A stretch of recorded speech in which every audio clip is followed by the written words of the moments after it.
I know you came here for Bob videos. Instead, you get to listen to a middle-aged man climbing up a hill, struggling to breathe.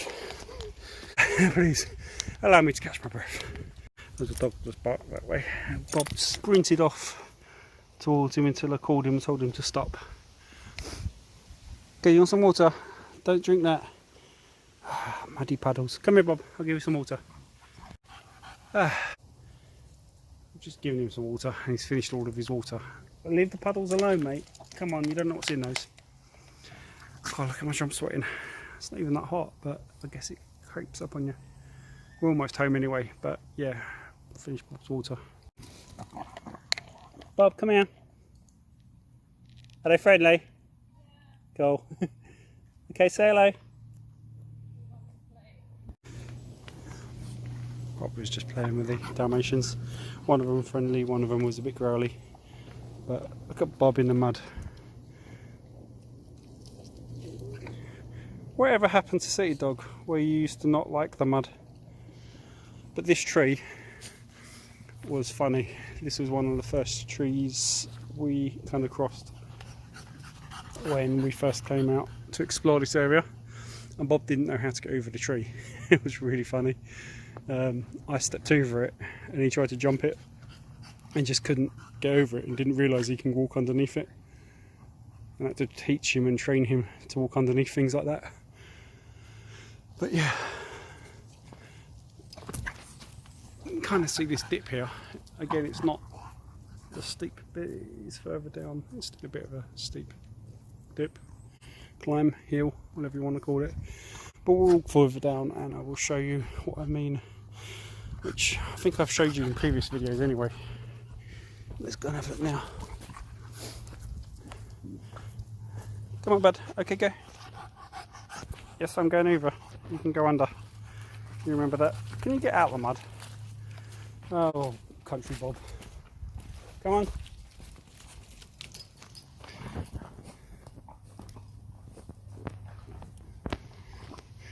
He's definitely not the Citybob he was when we moved out here. Ah, wrong tree. That is the tree. My bad. Because I remember there was this little sideway walk around. But yeah, this is the tree. That one's just there.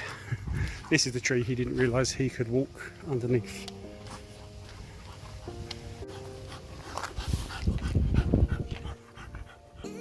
Yeah, I'm straddling the tree. What you gonna do? Good boy. That was funny.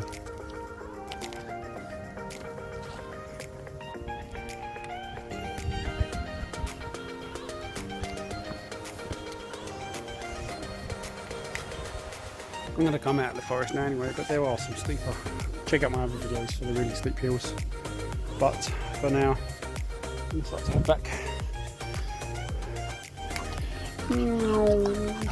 Speedy. I don't know if that plane or there's another plane, but yeah, doing the rounds. So over on the far left is where I normally park if I drive over. We've got to walk back. It's about a 10-minute walk in the street. Before we do that, we're going to have to put him back on the lead to go between the horse paddocks with the barbed wire, because he will go underneath the barbed wire and catch himself on the barbed wire, and he's not allowed to pass the barbed wire anyway, because obviously he's not allowed to bother the horses. So I don't know what he's about horses. He gets really excited and wants to play with them. And obviously I don't know the horses and I don't trust them. I don't have them to kick him or hurt him. So I have to make sure that he doesn't do that. So I'm kind of doing this training to listen like he does with other dogs when I tell him no, and to ignore. I need to teach him more to ignore horses. I think because they're so big, he gets so excited. And yeah, the stubborn Frenchiness comes in. And we all know Bob's really, really good compared to a lot of Frenchies. He does listen a lot more than most, but he does have the stubborn trait. And I think as he's starting to get a little older, he's pushing his boundaries a little bit more. And you can't give him an inch because he'll take a mile. Which, if you ever hear me be strict with him or tell him off on the video, I do it out of love. Because, like I said, you give him an inch, he'll take a mile. It's that trust thing. I'm doing it for his own good. I don't want him to get hurt. And I want him to be a good dog. So I'll let him walk a little bit further. And then he'll have to go back on the lead until we get home. Because we've got these paddocks to walk between, and then we've got streets. And of course he can't be off lead in the street. I think I'll maybe film a little bit in the streets and then a little bit of when Bob gets home, because no doubt he'll be drinking lots more water. He's had quite a bit already. Bob, stay! Should pay attention. Stay there. Stay. No further, please. Stay. So Bob will be a little hot. He's drunk a lot of water. No! Bob! Here he goes. Oi! Excuse me. Bob, come here. Can you get off that fence, please? Bob, come here. In your own time. Come here now. Bob. Again, have to yell at him just so he understands if I mean it. It means do it when I say, not in your own time, mate. I don't want you getting close to that fence, so pottering around doing your own thing until you decide you will come isn't gonna work for me. Sorry, mate. Oi, stay. Yes, you. Is there another Bob around here? Talking to you. Good boy. Don't act all cute when I'm telling you off. You got way too close to that fence when I told you to stay. You did. Yes. Okay, stay there. Good. Getting told off, so now he's acting all cute. You think you're so cute, don't you?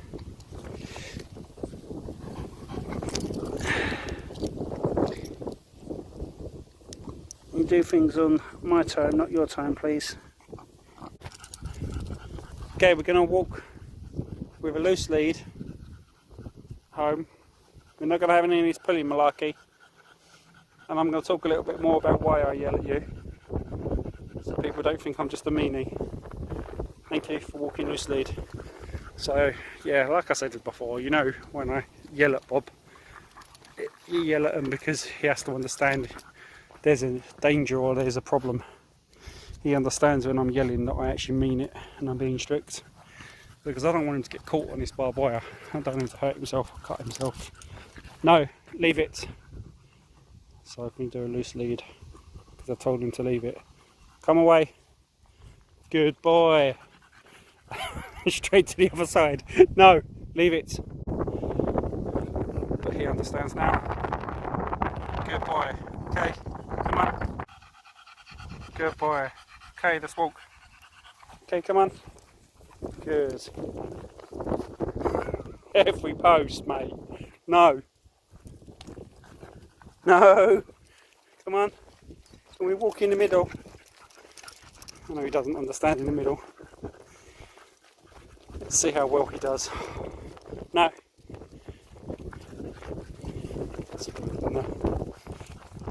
Ping pong him every time he goes close to a post. I tell him no, he should understand. No.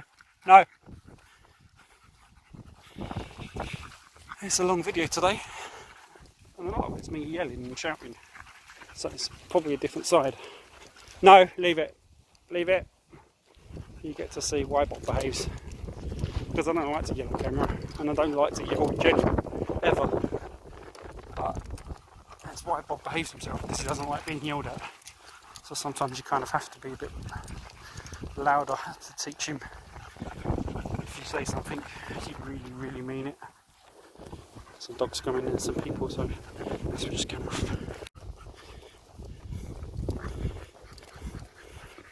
Bob, lead's a little tight, please.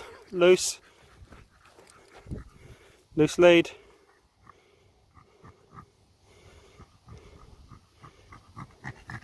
Good. No, no. Good. We'll get you home as soon as you stop pulling on the lead. Leave it. Leave it. Good boy.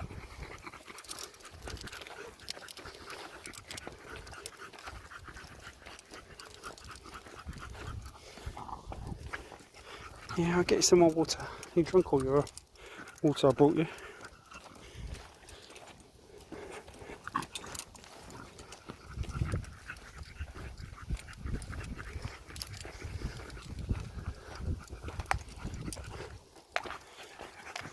That's a cool house.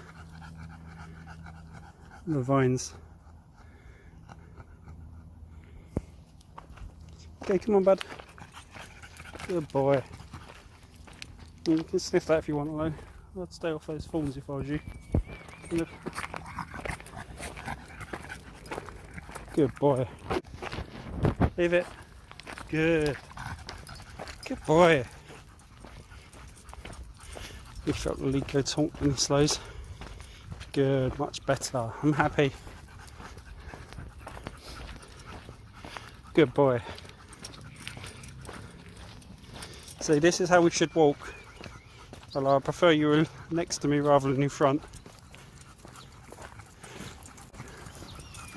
None of this stroppy teenager business. Pulling at leads. Giving me attitude with your attitudes. Sorry for the trying to do a Bob impersonation. Leave it. Good boy.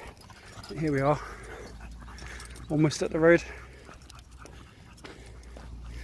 The horse paddocks on the left. Yeah. Seems all quiet other than the ambulance car. Away from that please, mate. But here we are back at the road.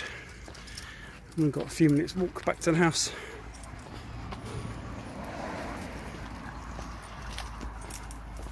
So I brought some water for Bob, but he got through it all. It's a bit warmer than I thought it was going to be. So, kind of lesson learned, I made a bit of a mistake. Bob, can you walk on my right? Thank you. So yeah, I was taking him home to get him some water because he's finished all the water I gave him. And there's someone with a hose during the garden. So I just said, oh, do you mind if I just give him a little bit of water? And I rubbed him down with some cold water. It's fine now. He didn't really need it. You know, I'm very careful about making sure he doesn't overheat. But as it was there and the guy was right next to me, I said, oh, it's best to be safe than sorry. I just got some water from the hose and rubbed it over him to cool him. And the guy went and got a nice skin tub and put some water in there for Bob. And he drank more than I wanted him to because I like to moderate his water intake. He makes himself sick when he drinks way too much too quickly. No, leave it. You've just had a drink. You've drunk all the water I gave you. Some kids coming on their bikes at stop. Bob, wait. Wait. No worries. Okay.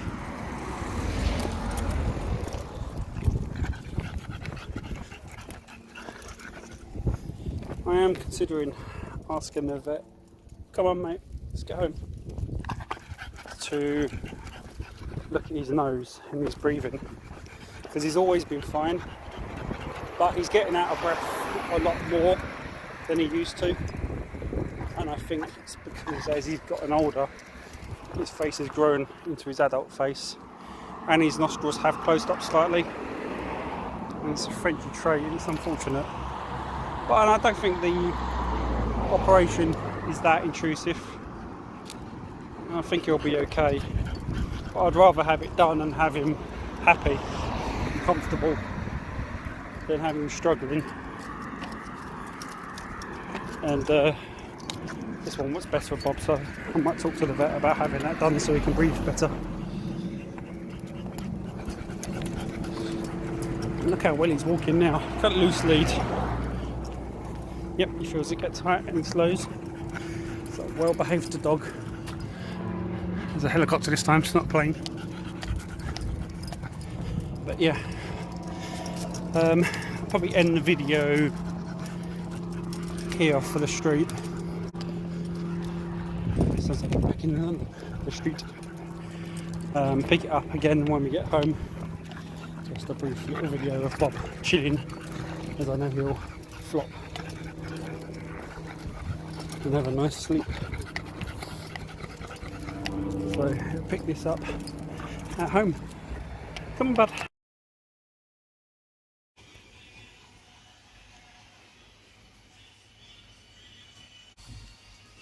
Bob, when he's normally scared of the fan, decided to embrace it. Good boy.